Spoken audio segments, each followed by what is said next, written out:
स्वागत करते हैं इस प्यारी सी सीरीज में जो आपको एक डिफरेंट और बहुत ही सटीक अप्रोच देगी कि पेपर्स को कैसे हैंडल करें।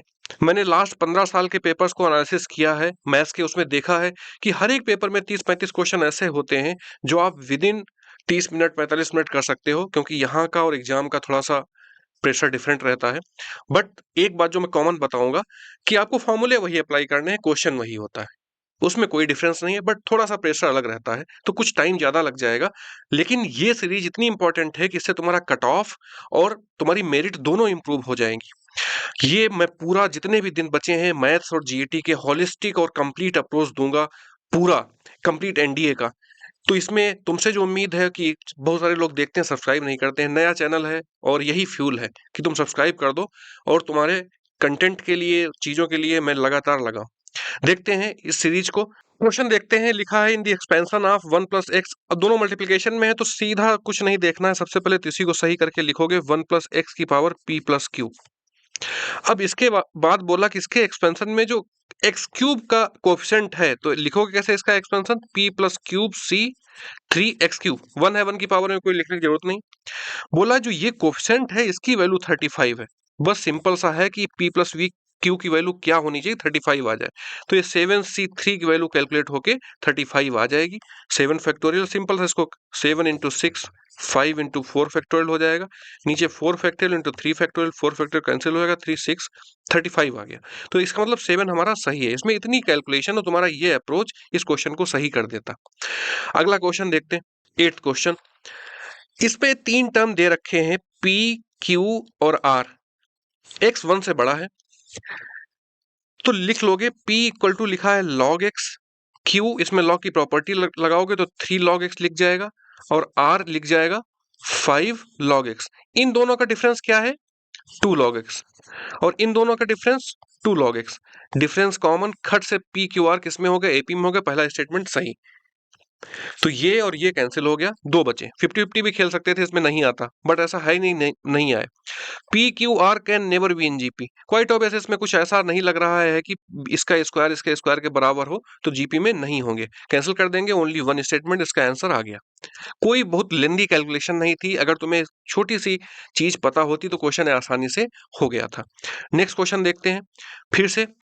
इसमें दे रखा एक्स वाई जेड जीपी में है, जीपी में है और हमें ये लॉग में दे रखा है। एक्स वाई जेड अगर जीपी में होंगे तो लॉग एक्स, लॉग वाई और लॉग जेड ये एपी में हो जाएंगे। इतनी बात पता होनी चाहिए थी। ये बात अगर पता होगी, फिर एपी में कोई भी अगर टर्म जोड़ोगे, वन जोड़ दिया सारे और सारे टर्म में जोड़ दोगे तो सीरीज तब भी एपी में ही रहेगी। ये दूसरी बात पता होनी चाहिए थी। अब इसको रिवर्स कर दो तो जो पूछ रहा है वही हमें मिल जाएगा, 1 + log x, और ये 1 सब कुछ हो जाएगा। ये हमें पता है कि अगर इसको रेसिप्रोकल करते हैं तो वो एचपी में हो जाता है। बस हमारा क्वेश्चन सॉल्व हो गया। ये एचपी में टर्म लिखे हैं, इतना हमें पता है। अगर ये दो बातें पता होती और तीसरी बात ये बड़ी सिंपल सी है तो हमारा क्वेश्चन विदाउट एनी लेंदी कैलकुलेशन आराम से सॉल्व हो जा रहा था। फिर से हम नेक्स्ट क्वेश्चन देखेंगे, 12th क्वेश्चन। ये डिटरमिनेंट का क्वेश्चन है और इसमें कॉम्प्लेक्स वैल्यूज यूज कर रखी हैं, cube root of identity use कर रखा है। तो इसमें करेंगे कैसे, अगर इसमें ये छोटी सी बात पता है कि 1/ओमेगा और ओमेगा स्क्वायर एक दूसरे के रेसिप्रोकल होते हैं, तो इसकी जगह पे लिख लोगे ओमेगा स्क्वायर और इसकी जगह पे लिख लोगे ओमेगा। अगर इतना लिख लिया तो क्वेश्चन तुम्हारा हो गया। कैसे हो गया, ये रो R1 दे रखी है तो R1 में चेंज क्या करो, R1 और R3 को ऐड कर दो। तो ओमेगा स्क्वायर ये टर्म है, इसमें ऐड करोगे तो क्या बन जाएगा, 1 + ओमेगा + ओमेगा स्क्वायर, और ओमेगा इसमें ऐड करोगे सेकेंड टर्म में तो 1 + ओमेगा स्क्वायर + ओमेगा। ऐसे ही थर्ड टर्म भी 1 + ओमेगा + ओमेगा स्क्वायर बन जाएगा। इसकी वैल्यू पता है जीरो होती है, तो कोई एक रो या कॉलम जीरो हो जाए तो पूरे की वैल्यू जीरो हो जाती है। बस इतना पता, इतना अप्रोच से क्वेश्चन हो रहा था। इसमें भी कोई ऐसी कैलकुलेशन नहीं जो हमें फंसाए, बट ये प्रॉपर्टीज पता होनी चाहिए थी, जो सिंपल सी दो प्रॉपर्टीज थी। नेक्स्ट क्वेश्चन देखते हैं, 13th question. If the sum of the first n terms of a series is n 2n + 1, then what is the nth term? इसमें तुम्हें बात पता होनी चाहिए कि nth टर्म क्या होता है अगर सम दे रखा हो Sn - Sn - 1। ये तो इसमें सिंपल सा है, Sn की वैल्यू दे रखी है n 2n + 1 माइनस n - 1 रख दो जहां जहां n आया हो, तो n - 1 और ये ब्रैकेट में हो जाएगा 2n-1, 2n-1। इसको सॉल्व करोगे 4n-1 दे देगा। यही जनरल टर्म पूछ रहा था, ए ऑप्शन हो जाएगा इसमें। प्रॉपर्टी ये पता होती, इतनी रिक्वायरमेंट थी, ये बेसिक कैलकुलेशन थी, इसमें कुछ लेंदी नहीं था। 14th क्वेश्चन देखते हैं। बोल रहा है in how many ways can later the word India, India में कितने 5 लेटर हैं। तो ये बॉक्स वाला क्वेश्चन बिल्कुल नहीं छोड़ना है, इसमें कोई कैलकुलेशन बहुत ज्यादा होती ही नहीं, क्वेश्चन हो जाता है। बोल रहा है कि permitted such in each combination vowels should occupy odd position. Odd position कौन सी है, ये वाली 1, 3 और 5। उसके बाद जो कॉन्सोनेंट बचे हैं वो आएंगे 2 पोजीशन पे। वोवेल कितने हैं, 1, 2, 3। सबसे पहली बात कि इनको कितने तरीके से ऑक्युपाई करेगा, 3 फैक्टोरियल, और ये 2 प्लेसेस हैं तो 2 फैक्टोरियल। 2 आई रिपीट हुई हैं तो हमें पता है कि 2 फैक्टोरियल से डिवाइड कर देना पड़ेगा। ये कैंसिल आउट हो गया, बचा 3 फैक्टोरियल, 3 इंटू 2 6। इतनी सी कैलकुलेशन से आंसर तुम्हारा हो जा रहा था, इसमें कुछ भी ऐसा नहीं था जो फंसाने वाला। 17 क्वेश्चन देखते हैं। In how many ways can a student choose n-2 courses out of n courses. n courses में से कोई भी चुन रहा है n-2, ये तुम्हारे सामने हो गया। और बोल क्या रहा है कि 2 कोर्सेस आर कंपलसरी। अब 2 कोर्सेस कंपलसरी हैं तो मतलब 2 तो सभी के पास होंगे ही, तो 2 माइनस कर दो, जितने बचे होंगे वो हमें सिलेक्ट करने रहेंगे। तो ये सिंपल सा लिख गया n-2 c n-4। अब वैल्यू कैलकुलेट करनी है, तो ये प्रॉपर्टी हमें पता होनी चाहिए सिंपल सी कि NCR equal to NC n-R होता है। तो जैसे ये करोगे तो n-2c 2 हो जाएगा। अब इसकी वैल्यू कैलकुलेट करोगे कर लोगे, सिंपल सा, इसमें कुछ ऐसा नहीं बचा है कि जो तुमसे हो ना पाए। जो वैल्यू दे देगा डी ऑप्शन तुम्हारा आ जाएगा n-2 n-3/2। इसमें कोई न्यूमेरिक वैल्यू कैलकुलेट नहीं करनी थी, सिंपल सा फॉर्मूला ही बताना था। 20th क्वेश्चन, इसमें बोल रखा है कि P is a skew symmetric matrix. Skew symmetric matrix है, ऑर्डर 3 है, तो डिटर्मिनेंट ऑफ P की वैल्यू बताओ। इस क्वेश्चन में भी कोई कैलकुलेशन नहीं है, बट तुम्हें एक बात पता होना चाहिए, एक प्रॉपर्टी पता होनी चाहिए थी कि determinant of skew symmetric matrix of odd order equal to 0। अब ऑर्डर 3 है तो ऑड है, तो इसका डिटर्मिनेंट 0 हो जाएगा इसकी सिमेट्रिक का। बी ऑप्शन दे रखा है, बस इतने से अगर प्रॉपर्टी पहले से पता होती तो ये क्वेश्चन तुम्हारा बहुत आसानी से देख के ही टिक कर लेते, इसको कोई कैलकुलेशन नहीं थी। तो ऐसे क्वेश्चन एग्जाम में नहीं छूटने चाहिए, इसी वजह से मैंने थंब रूल बताया था। और जो एक 1 मिनट सीरीज भी चला रहा हूँ उसमें भी ये थंब रूल बताता हूँ कि पेपर पूरा देखना है।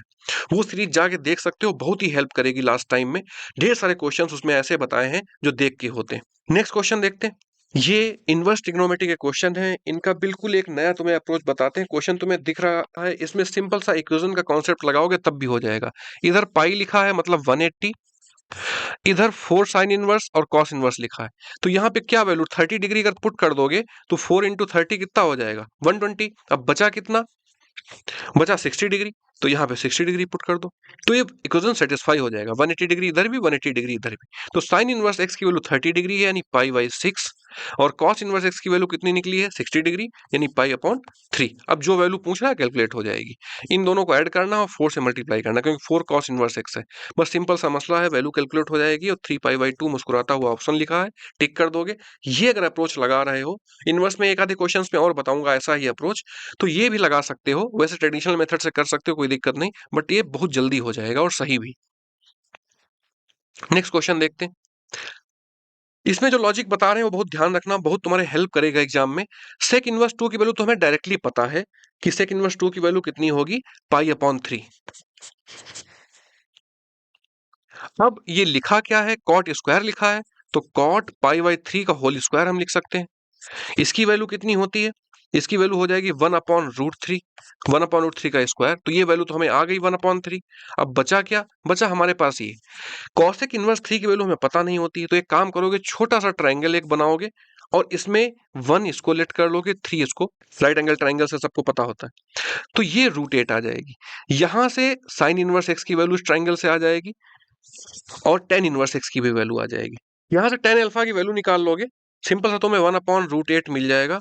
और दिया कितना है, टेन स्क्वायर दिया है, तो टेन तो 1/रूट का स्क्वायर करोगे तो 1/8 मिल जाएगा। इन दोनों वैल्यू को जोड़ दोगे 11/24 खट से तुम्हें आंसर मिल जाएगा। इस अप्रोच से क्वेश्चन बहुत आसानी से हो जा रहे थे, दोनों क्वेश्चन इनवर्स ट्रिग्नोमेट्रिक फंक्शन के। नेक्स्ट क्वेश्चन देखते हैं, क्वेश्चन 24। ये क्वाड्रेटिक इक्वेशन और ट्रिग्नोमेट्री मिक्स कर दिया है, एनडीए अक्सर करने लगा है, जो जेई में करते हैं, जेई मेंस वगैरह में क्वेश्चन मिक्स करके देता है। कोई बात नहीं, हमें अपना सिंपल सा अप्रोच रखना है। द रूट्स ऑफ इक्वेशन, ये इक्वेशन दे रखी है, tan अल्फा और tan बीटा इसके रूट्स हैं, where 2 alpha and 2 beta are the angles of a triangle. एक ट्राइंगल कोई है, उसके 2 अल्फा और 2 बीटा ये एंगल है, कोई दिक्कत नहीं। अब बोल रहा है कि इसमें कौन सा ट्राइंगल होगा है। तो हमें पता है कि रूट्स का सम कितना होता है, तो आंख बंद करके tan alpha plus tan beta तुम्हें तुरंत ही इस इक्वेशन से माइनस बी अपॉन ए से लिख लेना है 6/7, और tan अल्फा tan बीटा लिख लेना है 1/7 C/A। इतना पता है। दूसरा, ये जैसे ही दो वैल्यू देखी तुम्हें तीसरा फॉर्मूला माइंड में अल्फा प्लस बीटा का क्लिक करना चाहिए। तुम्हें सीधे दिमाग में formula tan alpha plus beta का आना चाहिए, ऊपर tan alpha plus tan beta हो जाएगा, यानी 6/7। फॉर्मूला बार बार लिखने की जरूरत नहीं है, टाइम बचाना है तुम्हें। और नीचे 1 minus tan alpha into tan beta 1/7, ये वैल्यू कैलकुलेट करोगे 1 आ जाएगी। यहाँ से अल्फा प्लस बीटा कितना आ गया, 45 डिग्री, 45 डिग्री। और ये एंगल कितने, 2 अल्फा 2 बीटा, तो 2 से मल्टीप्लाई कर दोगे तो 2 अल्फा 2 बीटा मिल जाएगा, ये 90। जब ये दोनों 90 है तो क्वाइट ऑब्वियस जो तीसरा एंगल बचा वो 90 डिग्री होगा। हमें सी ऑप्शन साफ साफ दिख रहा मुस्कुराता हुआ कि triangle is right angle triangle. बस इतने से क्वेश्चन तुम्हारा हो गया। ये सिंपल सा, इसमें कोई इतनी टफ कैलकुलेशन नहीं थी जो तुम कर ना पाते। अप्रोच तुम्हें यही रखना चाहिए था, ट्रिग्नोमेट्री और क्वाड्रेटिक इक्वेशन का मिक्स क्वेश्चन था। नेक्स्ट क्वेश्चन देखते हैं, ये बड़ा लंबा, इसमें बड़ी पावर में क्वेश्चन दे रखा है, लेकिन इसको आसानी से कर लेंगे।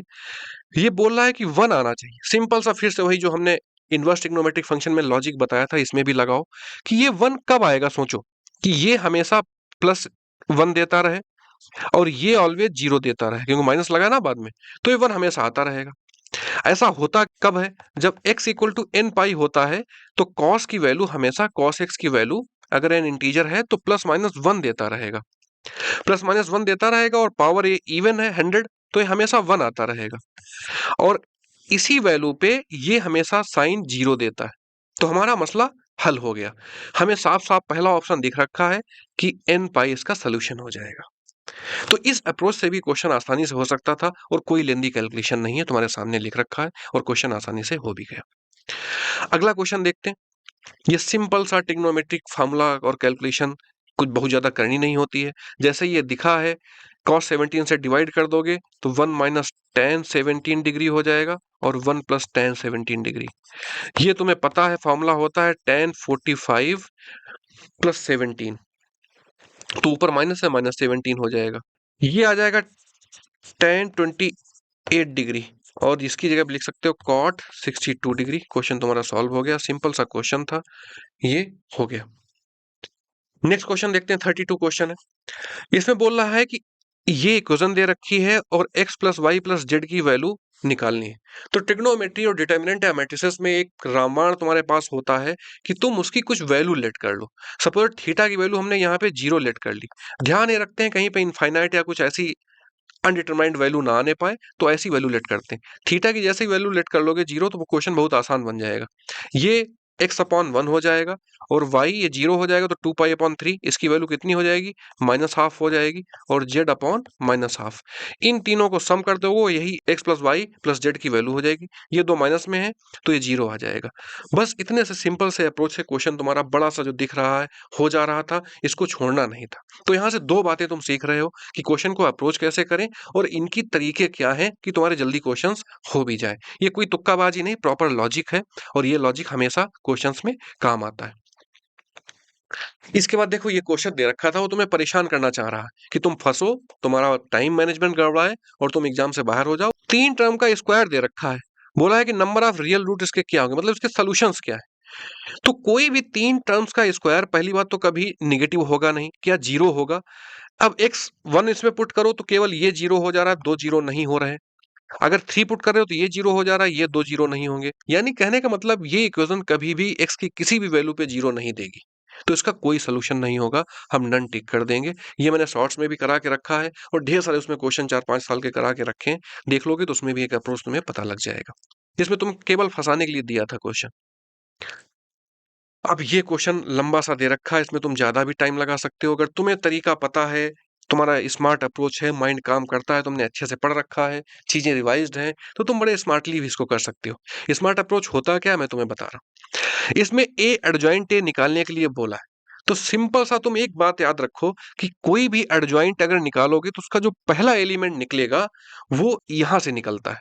तो एडजॉइंट वाले मैट्रिक्स का पहला एलिमेंट यहां से निकलेगा, इसको सॉल्व करोगे तो निकलेगा -3 और ये +4 1। अब क्वेश्चन में देखो कि पहला एलिमेंट 1 किसमें है, क्योंकि उसी का ट्रांसपोज करोगे। तो 1 यहां नहीं है, यहां नहीं है, यहां नहीं, इसमें 1 है, तो इसी को टिक कर दोगे, यही तुम्हारा सॉल्यूशन हो जाएगा।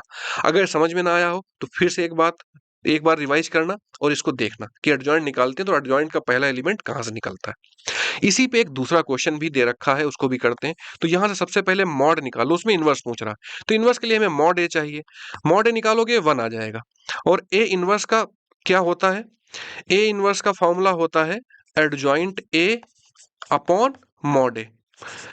मॉड ए कितना है, 1 है। एडजॉइंट ए की कहानी अभी तुम पढ़ के आए हो कि उसका पहला एलिमेंट 1 था। अब देखो इसमें किसी में भी पहला एलिमेंट 1 नहीं है।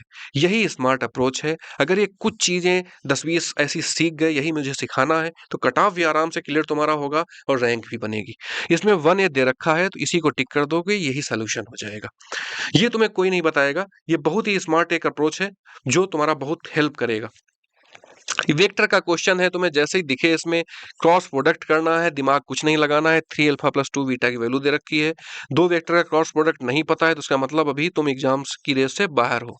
IJK इसके कोएफिशिएंट लिखोगे 2 6 27 और लिख लोगे 1 अल्फा और बीटा।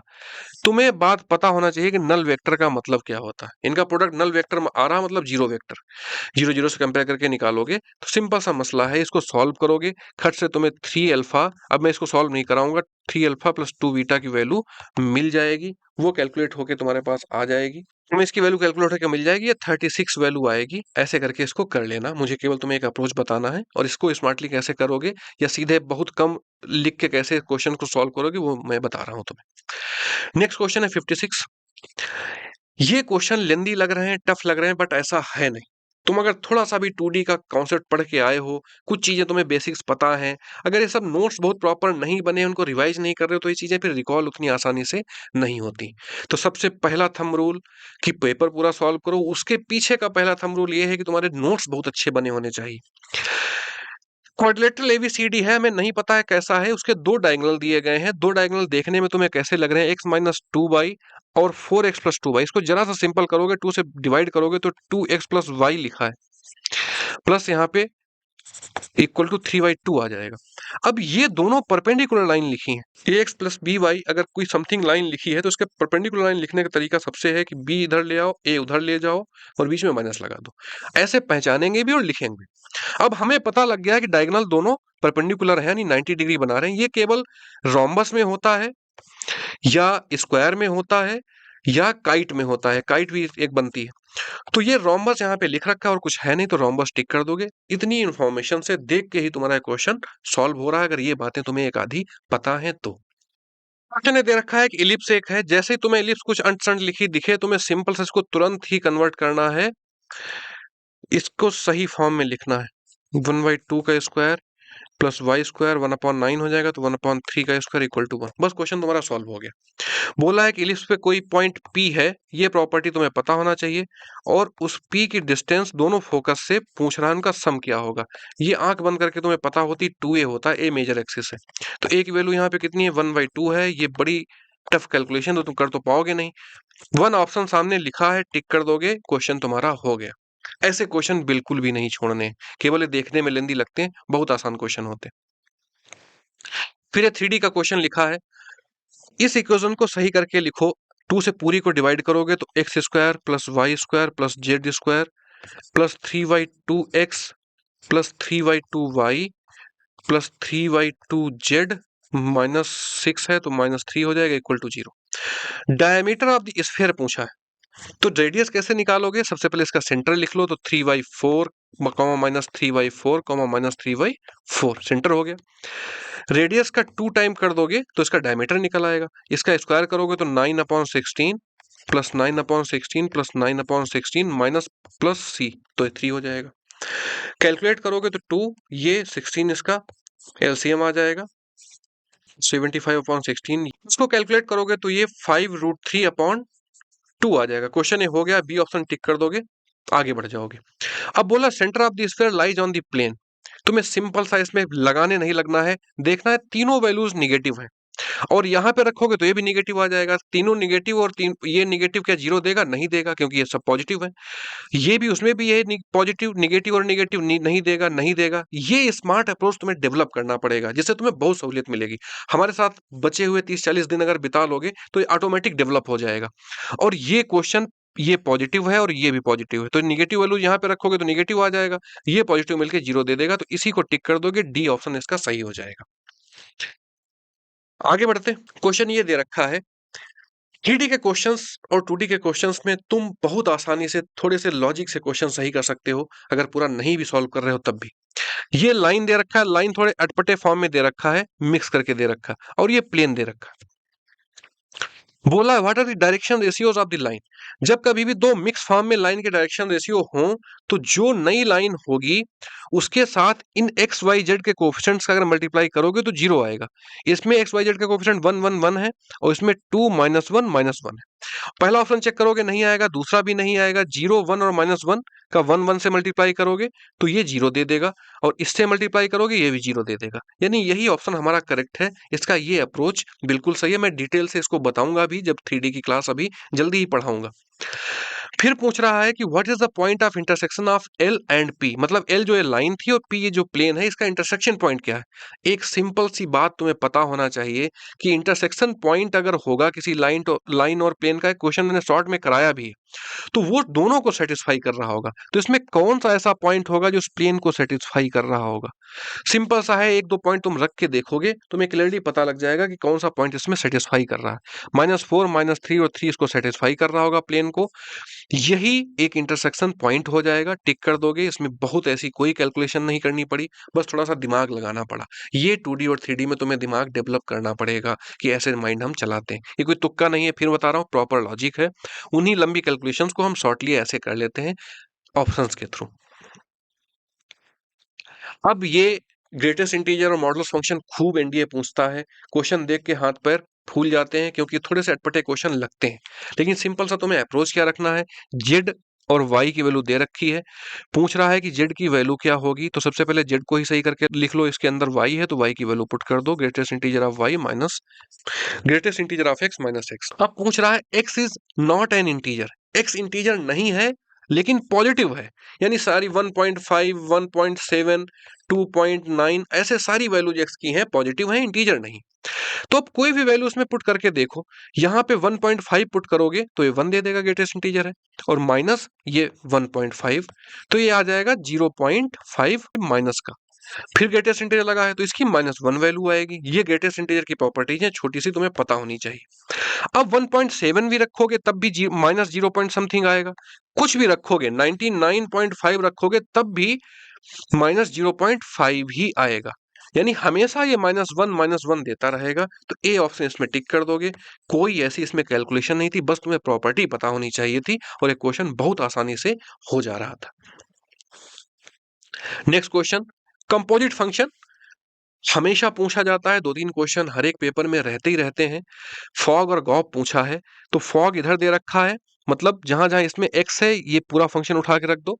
गॉफ निकालने के लिए ये पूरा फंक्शन इस वाली x की जगह पर रख दो, आ जाएगा। तो 4kx + 2 + 1 equal to k 4x + 1 + 2।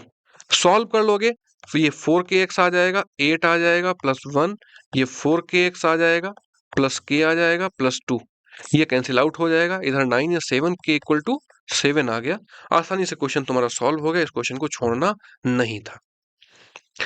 Modulus function, greatest integer function फिर से बता चुका हूं मैंने, कई 1 मिनट की सीरीज में कई क्वेश्चंस कराए भी हैं। इसका अप्रोच भी बताया है कि कभी भी मॉड फंक्शन की लिमिट पूछ रहा होगा तो हमें दोनों लिमिट निकालनी पड़ती हैं, एलएचएल और आरएचएल, तभी वो क्वेश्चन हम एग्जैक्टली सही सही बता पाएंगे। अदरवाइज कहते तो हैं कि कोई ऐसा क्वेश्चन दिखे तो डज नॉट एग्जिस्ट लगा दो, बट हमेशा ऐसा नहीं होता है। एनडीए ने भी कई क्वेश्चन पूछे, मैं कराऊंगा भी, जिनमें ऐसा हमेशा सही नहीं होता।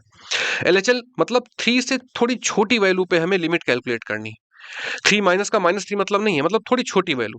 तो जरा सी 3 से छोटी वैल्यू होगी तो ये निगेटिव देने लगेगा। मॉड कभी निगेटिव देता है तो माइनस एक्स्ट्रा लगाते हैं बाहर से, तब लिखते हैं। तो वही काम हमने किया। तो ये कट होके -1 आ जाएगा। इसमें लिमिट की वैल्यू रखोगे तो -1 ही कांस्टेंट है, तो -1 ही रहेगा। एलएचएल कैसे निकालोगे? 3 से थोड़ी बड़ी वैल्यू पे। 3 से बड़ी वैल्यू कोई भी पुट करोगे तो मॉड हमेशा पॉजिटिव देगा। हमें पता लग जाएगा मॉड पॉजिटिव दे रहा, तो मॉड को ऐसे ही हटा दो, कोई जरूरत नहीं है उसकी। और x -3 तो ये कैंसिल होके 1 दे देगा। Left hand limit, right hand limit दोनों इक्वल आई नहीं, तो लिमिट डज नॉट एग्जिस्ट। अगर क्वेश्चन में लेफ्ट हैंड लिमिट पूछता तो -1, राइट हैंड पूछता तो +1। आगे बढ़ जाएंगे, क्वेश्चन ऐसे हो जा रहा था। ये देखो, सीधे सीधे फार्मूला पूछ लिया। What is the maximum value of this one?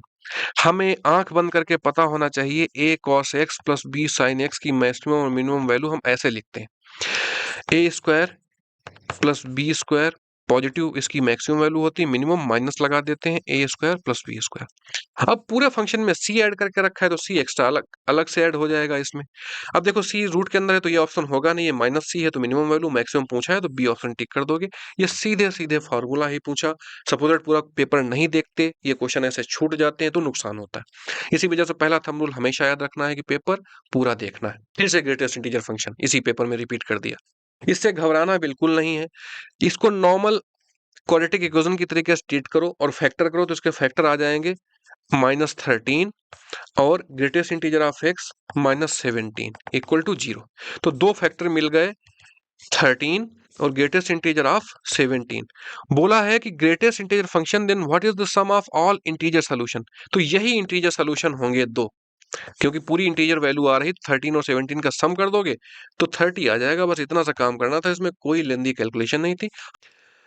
अगला क्वेश्चन, ये रिपीटेड क्वेश्चन है लिमिट का। तो इसमें अभी infinite by infinite minus infinite form है, तो इसको ब्रेक कर लेंगे। पूरी लिमिट तुम्हें बताएंगे भी, 1 upon cos theta minus sine theta upon cos theta. तो जैसे ऐसे ब्रेक करेंगे तो अगले स्टेप में 1 माइनस साइन थीटा लिख जाएगा अपॉन कॉस थीटा। लिमिट वही चल रही π/2। अब ये 0/0 एल हॉपिटल रूल लगा दोगे, ऊपर अलग से डिफरेंशिएट करोगे, ऊपर का डेरिवेटिव माइनस कॉस एक्स हो जाएगा और नीचे माइनस साइन एक्स। ये कैंसिल हो जाएगा। लिमिट क्या चल रही π/2, जैसे इसमें π/2 रखोगे cos 0 0 हो जाएगा और sin π/2 1 होता है तो 0/1 0। बी ऑप्शन टिक कर दोगे मुस्कुराते हुए, क्वेश्चन तुम्हारा हो गया। ये क्वेश्चन देखते हैं। इसमें तुम्हें एक सिंपल सी अगर प्रॉपर्टी पता है तो क्वेश्चन में कोई दम नहीं है। fx fy xy कभी भी दिखे तो इसमें फंक्शन तुम सोचोगे x⁴n, ये फंक्शन तुम हमेशा सोचोगे। अब तुम्हें इसमें हिंट क्या दे रखा है, x2 इक्वल टू 4 दे रखा है। तो सपोज दैट हमारा फंक्शन होता एक्स स्क्वायर। अगर एक्स स्क्वायर होता तो हम इसकी जगह पे वैल्यू पुट करते 2 4 आ जाता। मतलब ये फंक्शन, हमें यहाँ से क्लू मिल गया कि हमारा फंक्शन होगा किस टाइप का। एक्स पावर एन तो होगा, लेकिन एक होगा किस टाइप का, एक्स स्क्वायर हमारा फंक्शन है। बस एक क्वेश्चन हो गया। वैल्यू किसकी पूछ रहा, f1/2, तो 1/2 का स्क्वायर 1/4, ए ऑप्शन टिक हो गया। बस क्वेश्चन में इतनी दम थी। ये सीरीज तुम्हारे लिए रामबाण होगी। फिर मैं बता रहा हूं, तुम्हारी कट ऑफ क्लियर करने के लिए एज वेल एज तुम्हारा मेरिट बढ़ाने के लिए। तुमसे केवल सपोर्ट इतना ही है कि चैनल को सब्सक्राइब कर दो और प्रमोट भी करो, कुछ बच्चों को बताओ भी। बस इतना हमें फ्यूल चाहिए।